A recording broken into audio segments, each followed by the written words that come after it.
Tycoons are in many ways the lifeblood of society. They're the most competitive people you will ever find. Inside the secret world of the mega-rich are some of the most powerful people on the planet. This time, Russia. Its ultra-rich tycoons, called oligarchs, used to be able to flaunt their wealth across the globe. Truffles, caviar, champagne, that's the culture of being a Russian oligarch. But Putin's invasion of Ukraine has changed everything. We're joining with European allies to find and seize their yachts, their luxury apartments, their private jets. As the oligarchs face their greatest challenge, we look back on how they amassed their billions. It was really just a crazy, unfair situation where 22 guys owned all the assets, everyone else was living in destitute poverty. And why the world is asking, could President Putin actually be one of the richest men on the planet? Russia is much more incredible than fiction. In Putin's Russia, that's certainly for sure.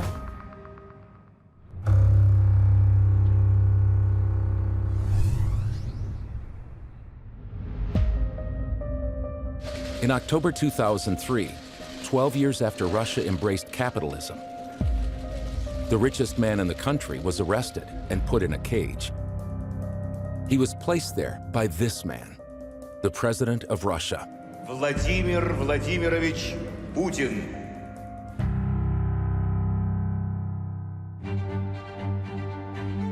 "30 years ago, out of the ashes of communism, a new capitalist economy was born. For a brief part of history, it offered hope of a better life for all. But the new free market descended into chaos, with widespread food shortages and increased crime. For a few, it was an opportunity to gain enormous wealth. We saw a new super-rich class emerge with incredible speed. They live extravagant lifestyles, with mega yachts, supercars, and mansions. But their lives are always under the crosshairs of their leader, a ruthless ex-KGB agent who asserts his power. Putin has to be the richest of the rich. He has to be the oligarch, the billionaire, to beat all the other oligarchs and billionaires. Since the invasion of Ukraine, he has demanded their loyalty. But any people, even more so the Russian people, will always be able to distinguish true patriots from scum and traitors. Now the oligarchs face a grave crisis, caught between sanctions in the West and a backlash at home. And no one encapsulates their story better than a former street trader.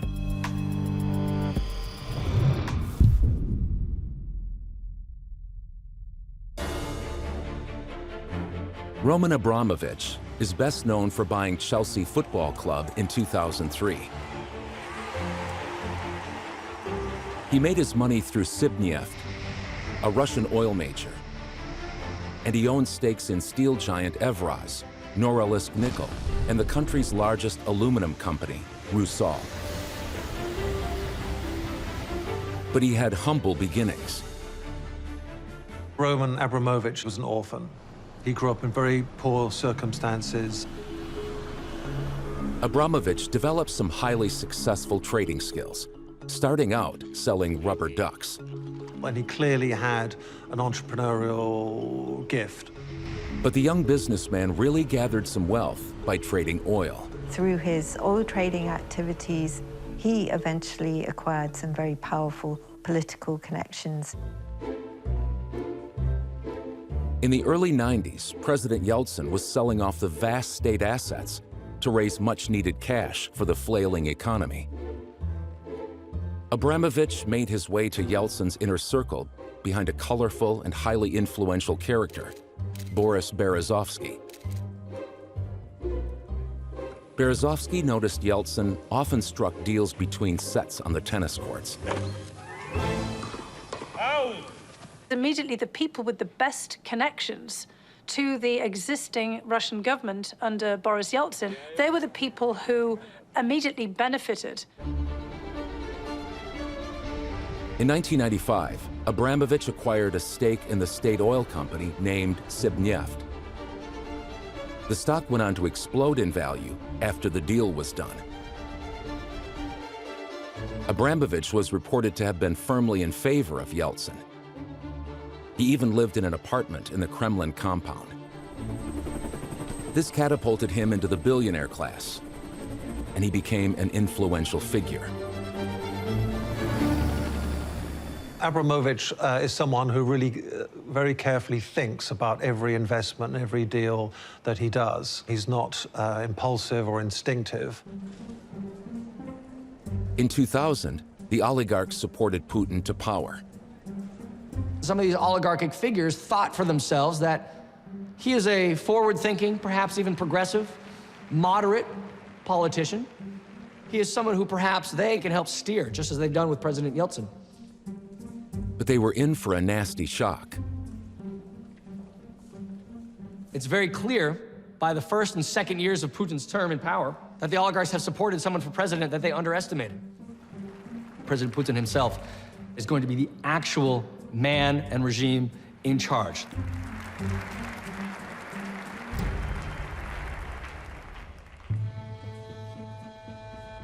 Putin launched a crackdown on the oligarchs. And so he outmaneuvers all of the old-style oligarchs, people like Boris Berezovsky and others who've been close to Yeltsin, who thinks that they can manipulate Putin. And they find out very quickly that they actually cannot. Berezovsky and Putin had a huge falling out, and Berezovsky left the country in 2000. In 2005, Abramovich sold his stake in Sibneft to the Russian government for over $13 billion. Berezovsky tried to sue Abramovich for breach of contract in the biggest civil case in UK history. He claimed that he and Abramovich were part owners of Sibneft. Roman Abramovich, the Russian billionaire, has been defending himself at the High Court in London against accusations that he betrayed a business rival. The allegation is made by Boris Berezovsky, who claims that he was bullied, in effect, into selling oil shares at a fraction of their worth. In statements submitted to the court, he said, "I was not his protege. He was not my mentor. I was quite surprised by his extravagant lifestyle. However, I was never interested in imitating this lifestyle." The judge ruled in favor of Abramovich, saying that Berezovsky had never been an owner. Berezovsky was left close to bankruptcy. Sometimes I had the impression that Putin himself wrote this judgment. Sometimes I had this impression. Less than a year later, Berezovsky was found dead at his country home with a ligature around his neck. The coroner returned an open verdict.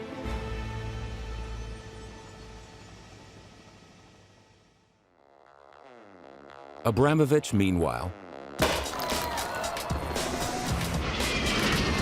was free to splash his cash on some very extravagant toys.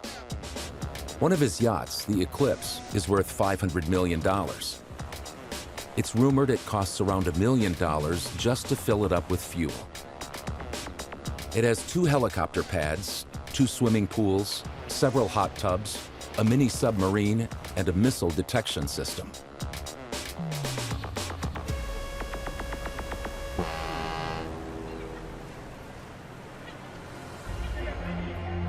After Putin's invasion of Ukraine, Abramovich's future is uncertain. The UK froze some of his assets, including his beloved Chelsea Football Club, which was later sold. Whether Abramovich will be able to hold on to his billions remains to be seen.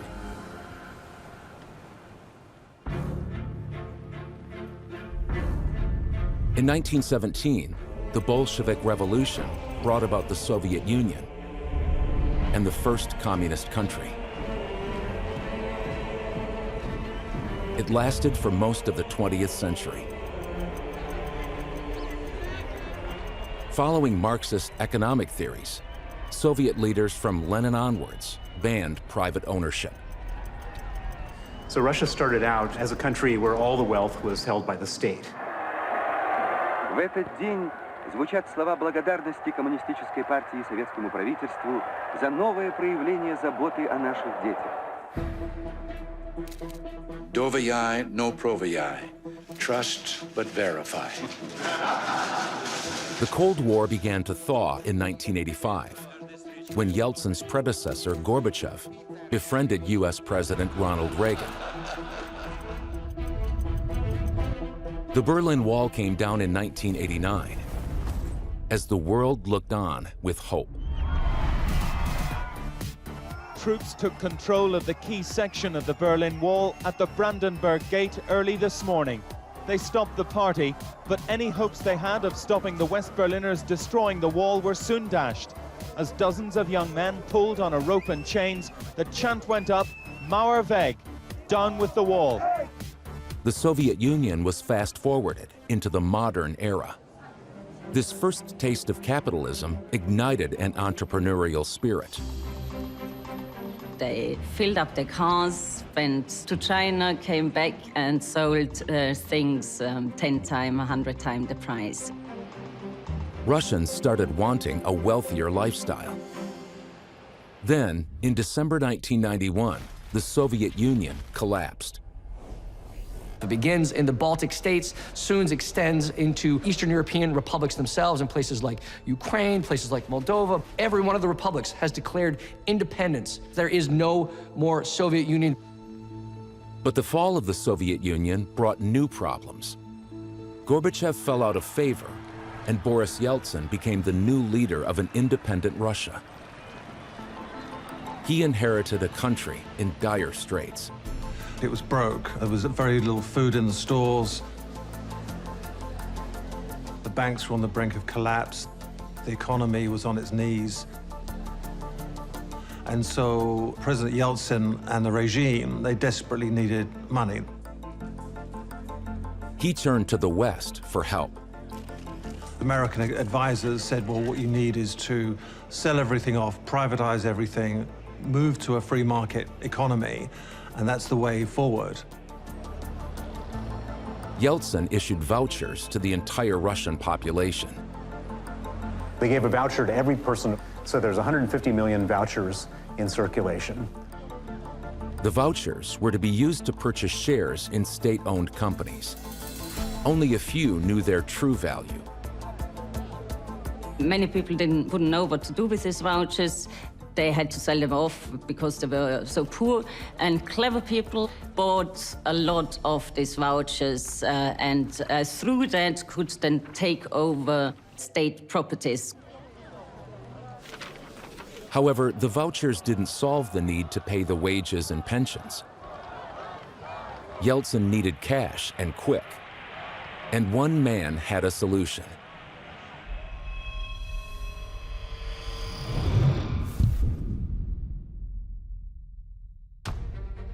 Vladimir Potanin was the richest man in Russia in March 2022. He set up Interos Bank and made his fortune by acquiring Norilsk Nickel, a company close to bankruptcy under communism that quickly found enormous commercial value. He is known as the brains behind the scheme called loans for shares. The financial plan was the birth of the oligarchy. He was really the architect, the mastermind behind Russia's privatization program. In the 90s, he was really known as the uber-oligarch of all. The way the scheme worked was the well-connected lent the Kremlin money, and if the government defaulted on the loan, they received shares in the country's national industries.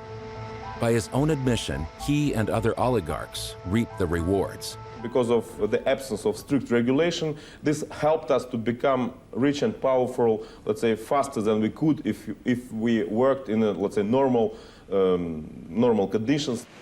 And his commercial awareness paid off with a political role. His great financial clout and influence even bought him a place in the Yeltsin government. In 1996, Potanin became deputy prime minister. But while a few prospered, many ordinary Russians did not. The vast number of Russian people were completely ripped off, and the new free market economy didn't work, in the sense it didn't deliver for the Russian people. There's literal starvation in provinces in Russia. Professors had to become taxi drivers, nurses had to become prostitutes. And so there wasn't a person in Russia that was happy at the end of the Yeltsin era. Potanin says Russia needed a quick solution before the country slipped back into communism. But he acknowledges it wasn't faultless. The method was not, let's say, 100% fair.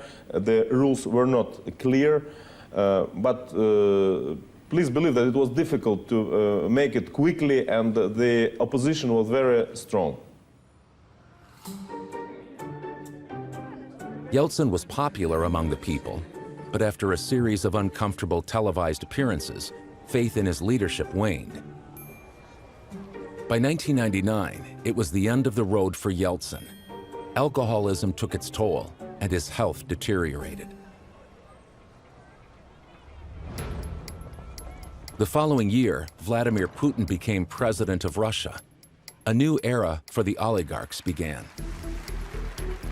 Born in St. Petersburg in 1952, Putin joined the Russian security services, the KGB, at age 23, and soon worked his way up the ranks. He'd obviously been trained from the very beginnings of joining the KGB as a young man back in the 1970s in what was then Leningrad, to conceal information about himself. He was selected as a potential successor to Yeltsin and took up a place in the administration in 1996. He became a popular choice for leadership. The public believed him to be a strong leader, a religious man, and somebody that would crush corruption. This bare-chested bear of a man who is willing to do what these effeminate Western leaders are not willing to do. The oligarchs supported his rise, expecting him to be progressive like Yeltsin. But Putin had no intention of allowing the oligarchs control over his presidency. Yeltsin fell prey to the machinations of the various oligarchs around him. Putin does not want to be in that position. Putin has to be the richest of the rich. He has to be the oligarch, the billionaire, to beat all the other oligarchs and billionaires. He rallied popularity among the public, presenting himself as a charismatic action man, riding with bikers, flying microlights, spearfishing, cuddling animals and children. He won the public's affections. But his most popular move was reasserting control. His currency? Fear. Вот это государство вы сами и формировали. В значительной степени через подконтрольные вам политические и околополитические структуры. Поэтому меньше всего, наверное, нужно кивать на зеркало. He began with a bang by pursuing the most famous oligarch in all of Russia.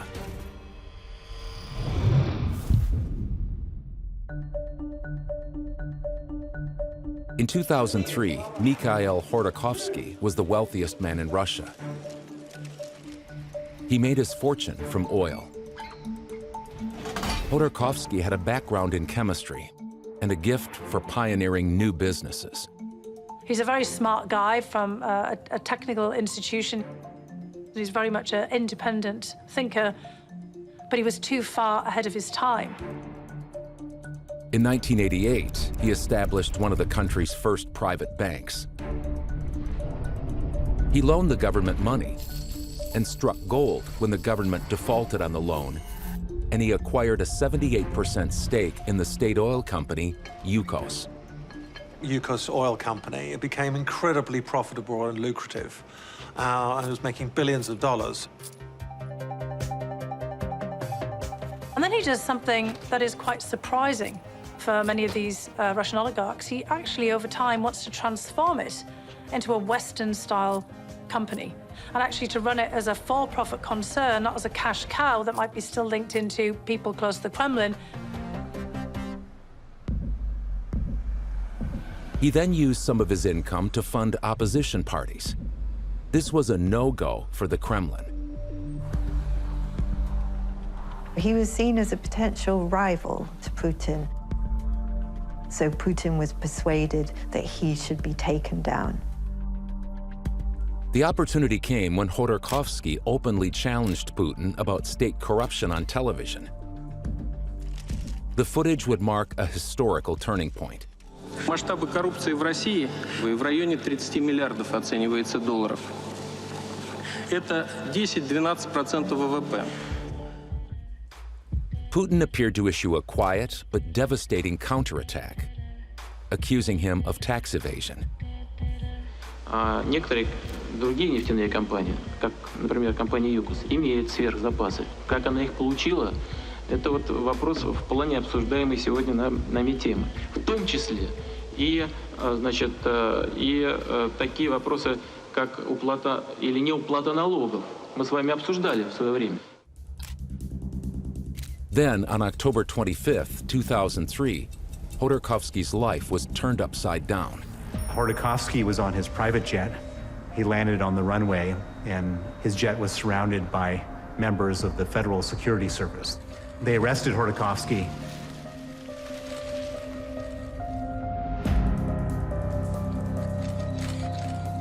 In Russia, when you are put on trial, there's a 99.7% conviction rate in criminal court in Russia. And then Putin allows the television cameras to come in the room to film the richest man in Russia sitting in a cage. And this had a profound effect on all the other oligarchs. Imagine that you're on your yacht, you're parked off in Antibes, France, flick on CNN, and there you see a guy far smarter, far more powerful, far richer than you, sitting in a cage. What's the natural reaction? You don't want to sit in that cage for yourself. Khodorkovsky was found guilty of fraud and sent to jail. He claimed it was a political persecution. So Khodorkovsky sits in essentially a gulag for a good decade to warn other oligarchs of the limits of their ownership and the limits of their commercial independence.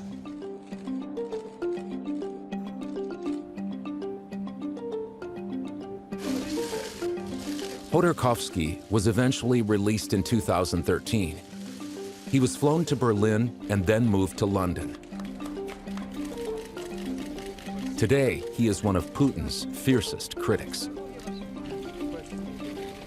You have to understand, we're dealing with a criminal group in power and not a state of law. This group, its power rests on force. Bill Browder knows what it's like to be on the wrong side of Vladimir Putin. He was one of the early foreign investors in Russia's new stock market. In 2005, he was deported and his assets seized. He testified about the impact of Khodorkovsky's trial in front of the U.S. Senate Judiciary Committee. Other oligarchs went to Vladimir Putin and said, what do we have to do to not sit in the cage? And he said, it's very straightforward, 50%. Not 50% for the Russian government or 50% for the presidential administration of Russia, 50% for Vladimir Putin. And so he became the richest man in the world in that moment. No one is sure if Putin is the richest man in the world, but Browder is convinced about the role of the oligarchs. Oligarch network is feeding him massive amounts of money and doing his political bidding. And they hold his money for him. Got it. And so if you want to get Vladimir Putin, sanction the top oligarchs as well.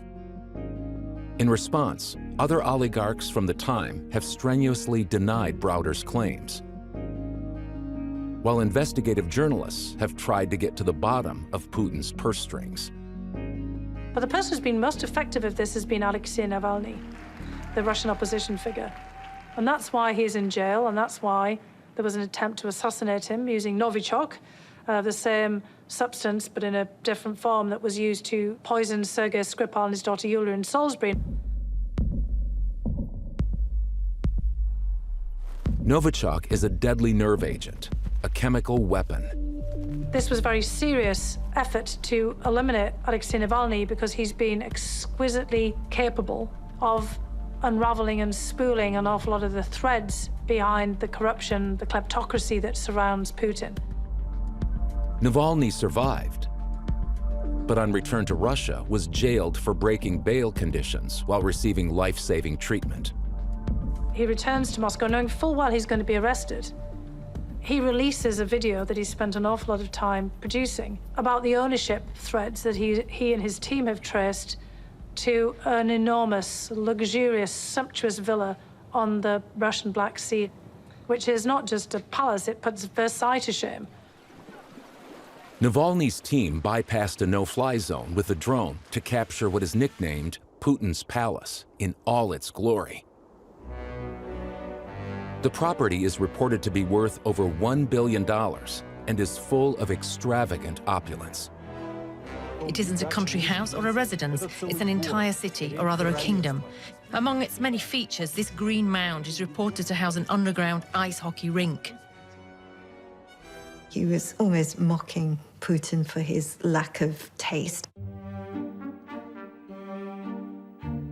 There was this horrible pole dancing room and an aqua disco, and just really in poor taste. Putin denied any ties to the palace, and a Russian billionaire later claimed ownership.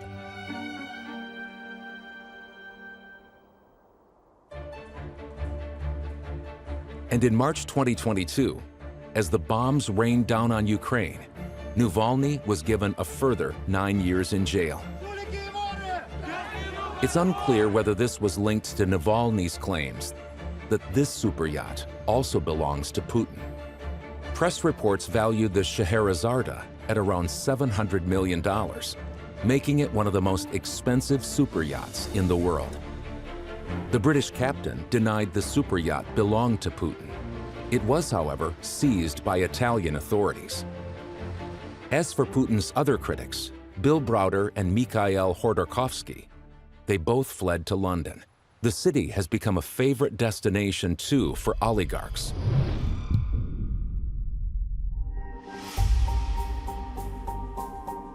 Alexander Lebedev made his money buying the Russian National Reserve Bank and acquired investments in Gazprom and Aeroflot. Alexander Lebedev is a former KGB officer. He was stationed in London in the late Soviet era in the Soviet embassy.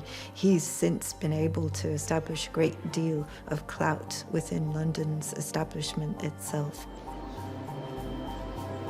Alexander Lebedev's road to riches began when he was stationed at the Soviet embassy in London from 1988 to 1992. His job as a KGB officer was to really gather economic intelligence, commercial intelligence in terms of the British economy. He was a very smart guy, understood economics, and he realized that there were opportunities to become very wealthy. By 2008, he was a multi-billionaire. But then in a confrontational television debate show on the financial crisis, he threw a punch at a property tycoon after claiming he'd been threatened.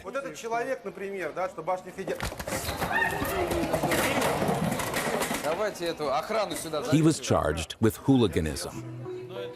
I was under investigation by 8 investigators for something I did in public, under 14 cameras with 300 witnesses. And I was expecting my sentence, risking 5 years in prison. I got 130 hours of community service, but I really became much quieter for a few years. Maybe perhaps I've lost most of my business. He became a publisher rather than a luxury-loving billionaire and seemed relieved to lose that badge. I came off the Forbes list and I'm so happy. I never bought anything in the south of France.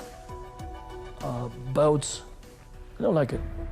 Then in 2009, he bought the loss-making London paper, the Evening Standard, for £1 British.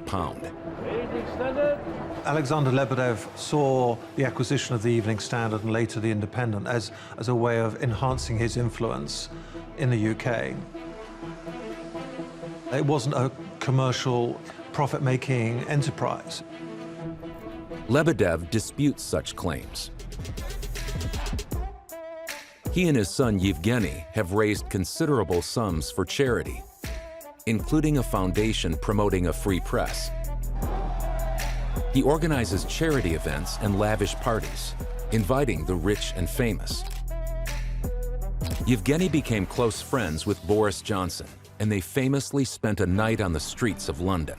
The much publicized footage showed the two playing to the cameras, but the rapport between them was clear. This may look like a bit of a stunt, and in a way, of course it is a bit of a stunt. You know, we are just getting a tiny idea of what it's like to sleep out. I trod in a big puddle over there, so I got slightly wet. Right foot. I saved your life. Russian oligarchs understood the importance of having good relations with politicians here. The Evening Standard supported Boris Johnson during his time as London mayor.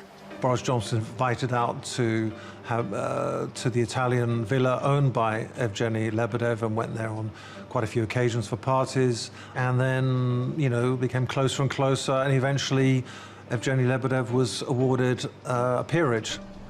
Today, the former KGB officer's son sits in the House of Lords. He was given his peerage for his services to charity. The appointment caused a stir in the UK Parliament. On the 17th of March 2020, when British intelligence reportedly warned against the granting of peerage to the Prime Minister's close friend and now Lord Lebedev of Hampton and Siberia. So can he tell the House what changed between the security warning and the appointment? Boris Johnson denied intervening over Lord Lebedev's peerage. And Lebedev himself denies he poses any threat to national security. The Lebedevs are not the only Russian tycoons who have made London their new home.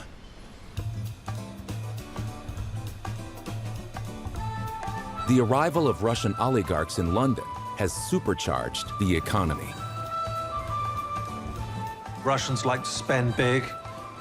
When the Russian oligarchs moved to London, one of the priority was to buy property.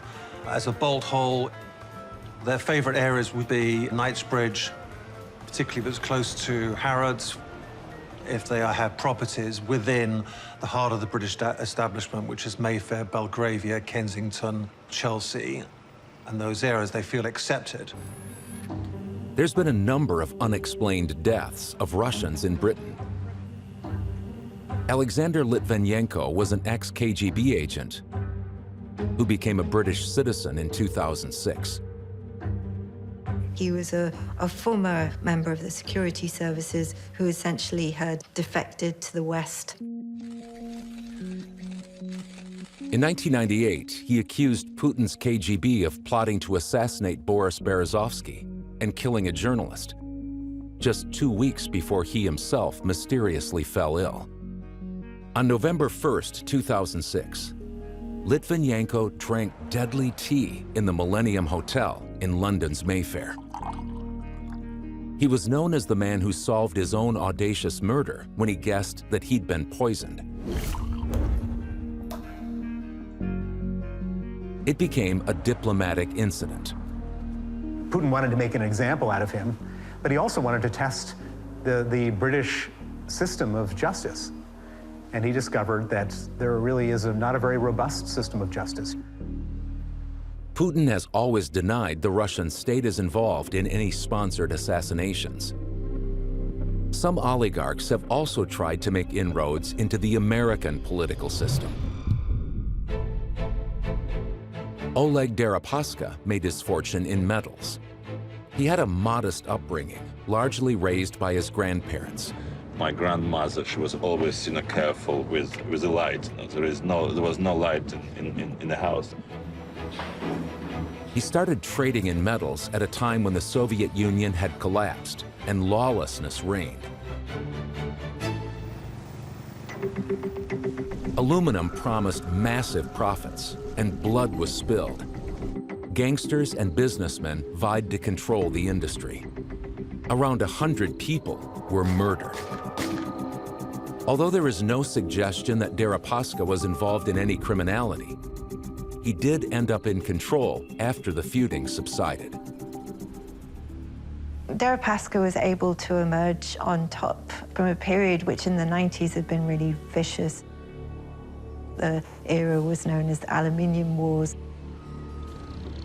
He has claimed in the past that he restored order to the industry. It was like a Wild West in Russia.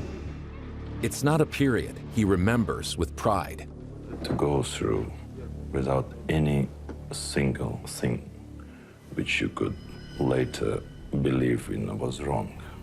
It was very difficult. But I believe whatever I did, I can't say that I'm proud, but I believe, that I did the right thing. Deripaska married into the Yeltsin circle and quickly adjusted to life under Putin. The Kremlin had taken control of law enforcement. Most businessmen only owned their businesses through the Kremlin's grace. Deripaska managed to maintain a working relationship with Putin.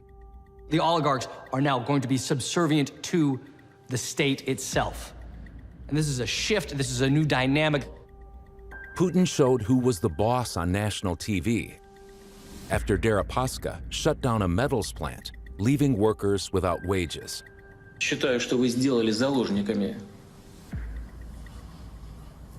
своих амбиций, непрофессионализма, а может быть просто и тривиальной жадности. Deripaska was called up like a naughty schoolboy to sign an agreement to reopen his plant.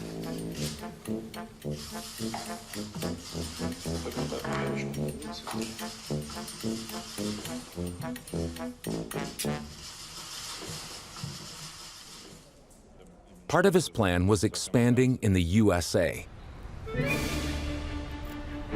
And in 2003, he hired former Senator Bob Dole to lobby on his behalf. He's able to go to one of the leaders of the American Republican Party and say, I would like to give you a slice of my newfound wealth in order to access your country, your policymaking apparatus.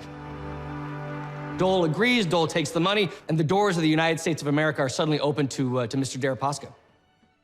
Deripaska became known for throwing lavish parties at Davos, the World Economic Forum.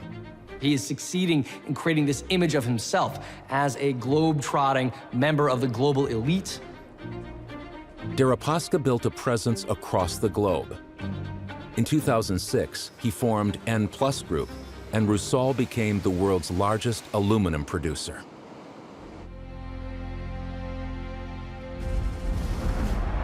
He really hit the headlines with the Mueller inquiry into Russian interference in the 2016 US presidential election. He was very close with Paul Manafort, who was the former head chief of staff in the Trump campaign. The investigation into alleged links between Donald Trump's election campaign and Russia has taken a dramatic turn, with the news that his former campaign chairman, Paul Manafort, had been indicted by a federal grand jury. Manafort was sentenced to 7 years in prison in 2019. His convictions included tax fraud, bank fraud, money laundering, and unregistered lobbying. A year later, he was pardoned by President Trump. The U.S. imposed sanctions on Rusal, N+, and seized some of Deripaska's assets in 2018. Oleg Deripaska denied all the charges leveled against him. He attempted to clear his name by suing the U.S. Treasury. Reporters asked him about the case. And I know that I was punished only because I was a Russian businessman. There was no other Russian explanation. And I hope to see what they will present in court, when they need to present their answers. The suit was unsuccessful. But the U.S. Treasury under Trump did lift the sanctions on Rusal and N+ after Deripaska reduced his majority ownership.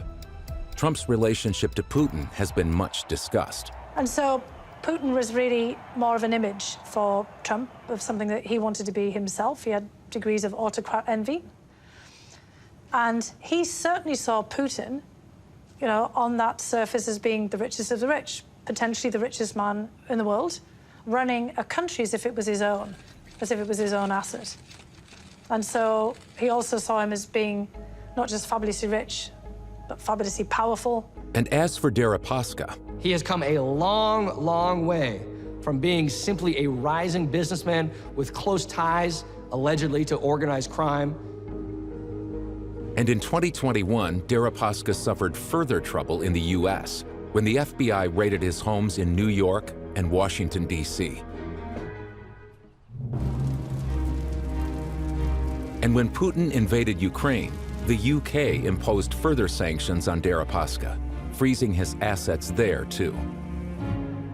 What we've concluded is that there is enough connection, enough of a link between the Putin regime and the individuals in question to justify the action. I can see that people connected to the Putin regime need to be sanctioned, and that's what we're doing.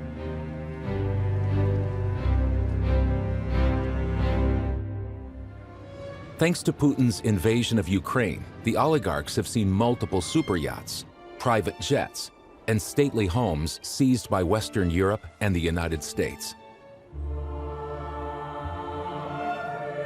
The U.S. government announced in February 2022 a new klepto capture unit to enforce sanctions that have been imposed. We will leave no stone unturned in our efforts to investigate, arrest, and prosecute those whose criminal acts enable the Russian government to continue this unjust war. One of the most loyal of the new breed of oligarchs is from Putin's hometown of St. Petersburg.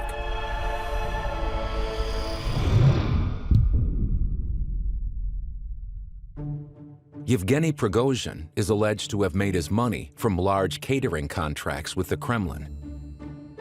Out of the most recent oligarchs, those who were closest to Putin, Mr. Prigozhin is probably the most interesting, perhaps the most obvious candidate for scrutiny. Prigozhin is actually, by all accounts, a pretty talented guy. He is, by all accounts, an incredibly talented chef. In fact, he is known as Putin's chef. He served jail time for robbery, fraud, and involving minors in crime.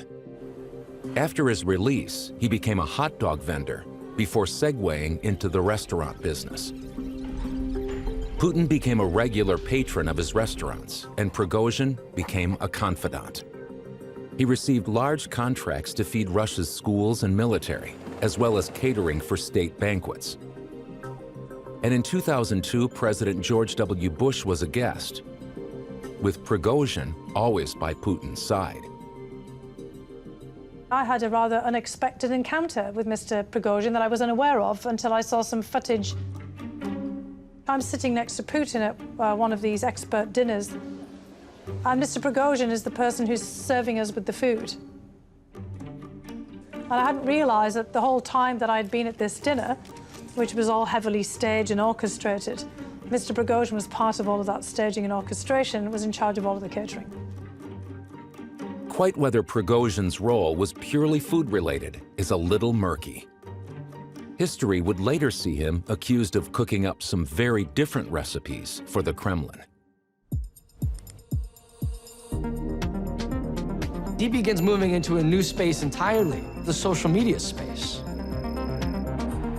Prigozhin was accused of attempting to sway the 2016 U.S. general election by creating something called the Internet Research Agency. He was someone who could foresee the impact and influence of social media in and of itself. In 2018, the U.S. Department of Justice indicted 13 Russians connected to the agency. The defendants allegedly conducted what they called information warfare against the United States. 12 of the individual defendants worked at various times for a company called Internet Research Agency, LLC, a Russian company based in St. Petersburg. Yevgeny Viktorovich Prigozhin funded the conspiracy.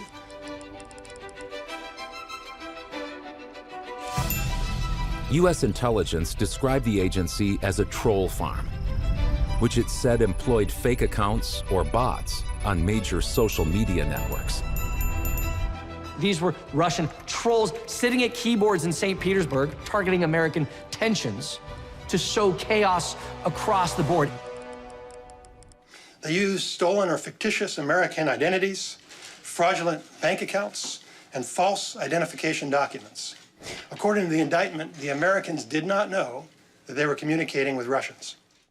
But a lot of it was really amplifying the really hot-button topics and the divisions and cleavages that have emerged, for example, gun rights, abortion, religious identity.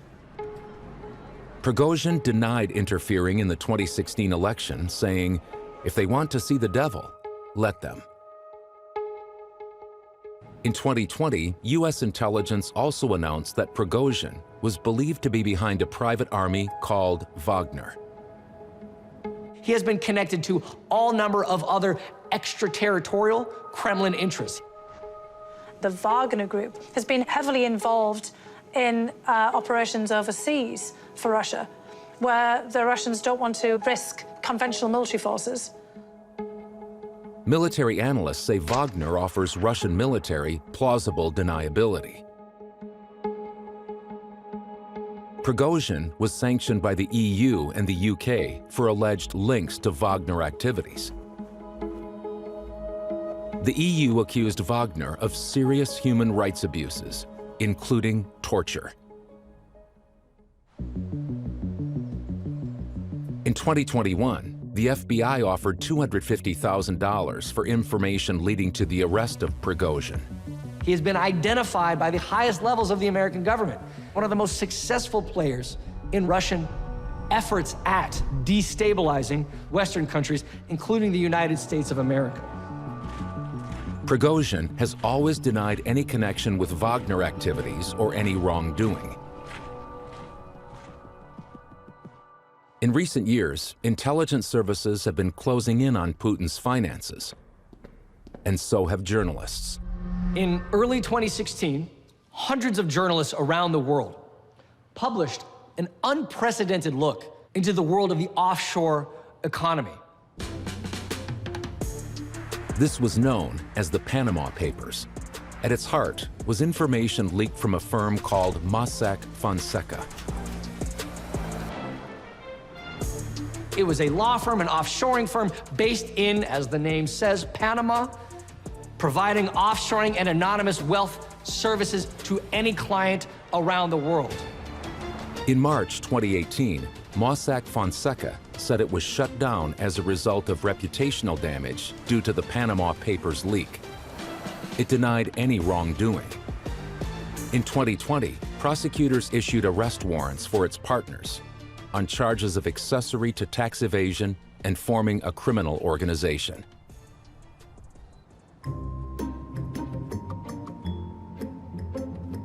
But there was one figure in particular that emerged in the Panama Papers that I think everybody kind of raised an eyebrow at.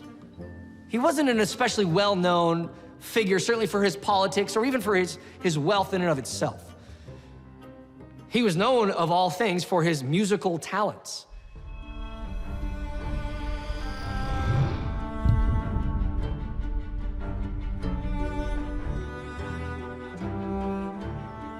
Sergei Raldugin is a professional musician and artistic director at the St. Petersburg House of Music.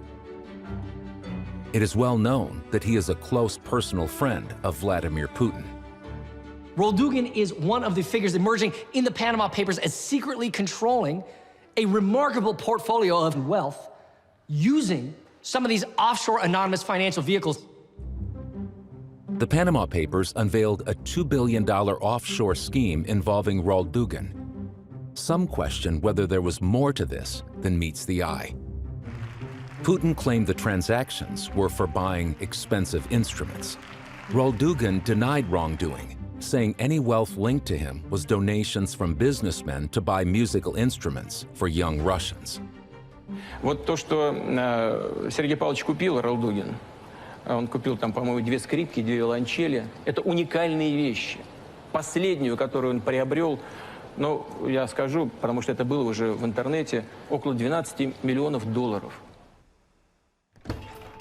Putin's finances have long been the subject of speculation, as has his relationship with some Russian oligarchs. But as billions are wiped off their collective worth as a result of Putin's bloody war, that bond faces its greatest test. Perhaps it was the oligarchs he was referring to in this angry address. I do not at all judge those who have a villa in Miami or on the French Riviera, who can't do without foie gras, oysters, or the so-called gender freedoms. But the issue here is not in that, but in the fact that many of these people, by their very nature, are mentally located exactly there, and not here, not with our people, not with Russia.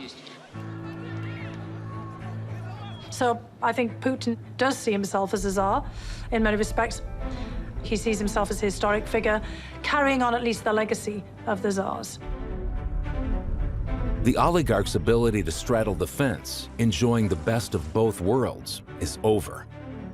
In the words of a Russian proverb, there's no escape from fate.